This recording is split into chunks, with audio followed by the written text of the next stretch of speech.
It was interesting when Bruce McKelvey, the head of TV at Saatchi, sort of first approached us. I mean, one of the things he was very, very keen on doing was trying to find a new way of producing the commercials for PC World, which looked at substantially reducing the costs.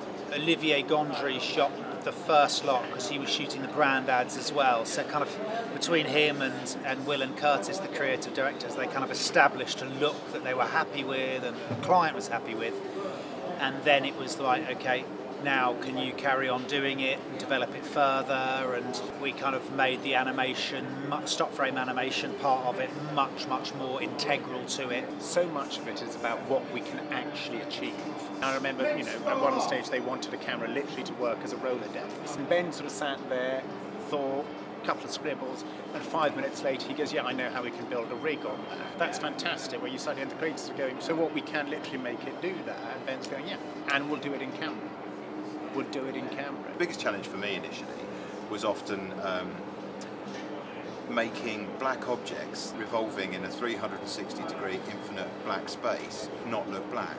If you think about the colour palette that we're using, it's black, black, blue, silver, silver, white. You have to try to find a way of lighting it that it looks good in its full rotation in 360 degrees. I come from an in-camera background where I would instinctively do all my effects in camera rather than post. And there's always a sort of a trade-off between at what point it makes more sense to do it in camera and at what point it makes more sense to do it in post-production or CGI, if you like. The sort of really deciding factor was that to do this CG would be impossible, and it's not to do with the expense, it's just to do with the time. Most of the commercials that we've been shooting over the past 2 years would get the script in and the ads would be aired probably within 2 weeks. So to try and do it CG, they just simply don't have the time. They'd have to get the product, they'd have to do some scanning of the product, they'd have to build a wireframe, all of that. There just wouldn't be the time,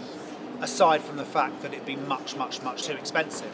I brought in the Revolver system, which is a simple, lightweight motion control system that allows us to do all sorts of things. And I mean, like for today, for example, I'm using the motion control not to move the camera, which is what you would traditionally do, but to move the objects with a locked-off camera. As the concept developed, we got out of a seamless one-shot set of takes and we got into some more cuts, and the idea developed to include a lot of different types of objects, like as you see what we're doing here with books, and so there's more humanising objects rather than just products. Because we weren't doing stop frame animation, old-styley, i.e. move, take a frame, move, take a frame, move, take a frame.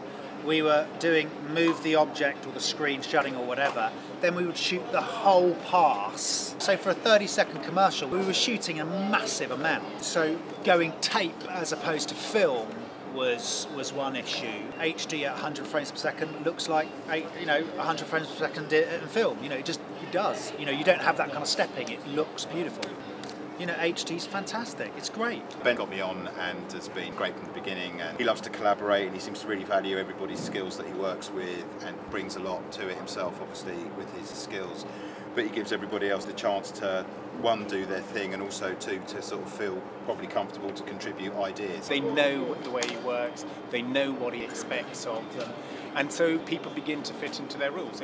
We created a team that enjoyed working together and a team that worked well. Almost all the crew I knew from years back.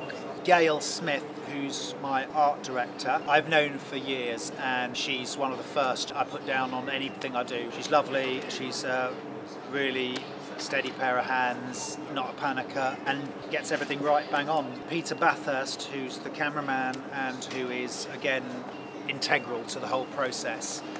I'd known not very well, but vaguely, and to a certain extent you hear reputations, and if that's good, it's about the relationship you strike up with the individual rather than, let me see your show reel, because I know that it's going to be fine, it's going to be good. So if I want to walk off and talk to the agency, I know that I can say to Peter, right, just run through everything. So I think that for me, the key people on this that I've brought in would be obviously all the production people. Lisa Lake, our production manager, has been fantastic. Laura, our production assistant. And finally, I think the other integral person is our editor, Mark Richards, who who I've known, and he used to edit for Roger, who I used to work for, so it all goes back. But Mark is red hot. He's also quite geeky like myself, and kind of quite likes all of this, and so there's been no problem about the animation and how we've generated the animation. So I think we've done over 50 commercials for DC World, 20 on idents over the last two and a bit years, and that's testament to the fact that we were able to find a new way of working and churn these commercials out and keep them fresh and keep them cost effective.